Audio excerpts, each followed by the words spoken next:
Yes, Glenn Logan gone, Neil Farrell gone up front. People expect to watch college football for LSU to have one of the better defensive fronts in the country. What's it going to look like?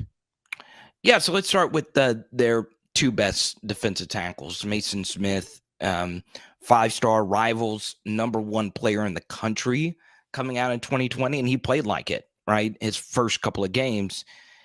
Then he gets hurt, right, and he didn't really play at all towards the end of the season. Jaquelin Roy is one of the best pass-rushing defensive tackles you'll ever see, right? If you're a diehard SEC football fan, a really good comp to him would be Chris Jones, a great defensive tackle at Mississippi State, who ironically played for the Chiefs. So that's where the defense is going to be built up front with those two guys. They're two playmaking defensive tackles.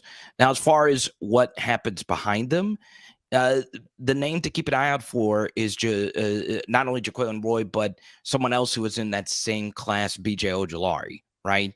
Plays that edge defensive end role. I think a lot of people view him more of a Will Anderson, Kayvon Chason, Josh Allen type of end where you stand up in a 2-point stance. But these last couple of years, BJ has played the traditional hand in the dirt every snap, get upfield as fast as you can, traditional DN in the mold of like a Dwight Freeney, right? So once again, that's going to be, to me, the key position, right? That defensive end role, because that tells you what kind of defense you're going to run based on if it's a 3-man front or a 4-man front, how multiple you're going to be with that in between. If BJ Ojulari takes the step that they are hoping that he takes, that's where this defense is going to get really fascinating. Now, that's where it gets interesting, right? They do bring in Harold Perkins, who played that Ojulari role a lot in high school.